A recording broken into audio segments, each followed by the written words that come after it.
నేను అనుకున్నది ఒకటి, జరిగింది ఒకటి. అస్సలు కల్లో కూడా ఊహించలేదు ఇలా జరుగుతుందని. నేనైతే చాలా చాలా హ్యాపీగా ఉన్నాను. అసలు విషయం ఏంటి అంటే, నేనైతే ఎప్పటినుంచో అనుకుంటున్నాను ఒక టెంపుల్‌కెళ్ళాలని. ఫైనల్‌గా ఇవాళైతే కుదిరింది. ఇంట్లో అయితే దీపం పెట్టేసుకున్నాను.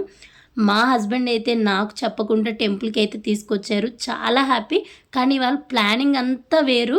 ఇవాళంతా జరిగింది అంతా వేరు.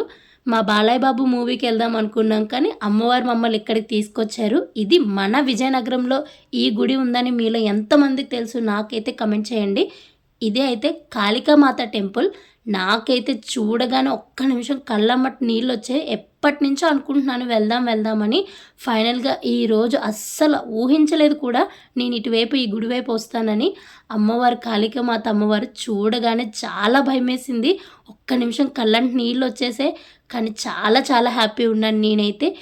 ఈ గుడి చాలా బావుందండి. చూడగానే అదొక రకమైన వైబ్ వచ్చేస్తుంది. అసల అమ్మవారంటే నాకు చాలా భయం. చాలా నిష్టగా ఉండాలి. అది ఇది అని ఎందుకో చాలా భయమేస్తది అమ్మవారిని చూడగానే.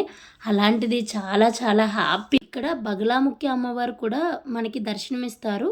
అమ్మవారితో పాటు 9 అమ్మవారి విగ్రహాలు కూడా ఉన్నాయి. మనకి 9 నవగ్రహాలు ఎలా అయితే ఉన్నాయో అలాగే ఈ నవగ్రహాలకి ప్రతిరూపంగా అమ్మవారి విగ్రహాలు ఉన్నాయి అని నాకు తెలుసు. కాకపోతే అది నిజమా? అబద్ధమా? ఏంటి వాటి స్టోరీ ఏంటనేది నాకు నిజంగా తెలీదు. పంతులు గారిని అడిగి తెలుసుకుందాం అనుకున్నాను. కాకపోతే అయ్యవారు అస్సలు ఖాళీ లేదు. శుక్రవారం అవ్వటం వల్ల జనాలు చాలా ఎక్కువ మంది ఉన్నారు. ఈ గుడి అయితే రామనారాయణం పక్క నుంచి వెళ్ళాలి. ఫుల్ వీడియో లింక్ డిస్క్రిప్షన్‌లో ఇచ్చాను చూడండి.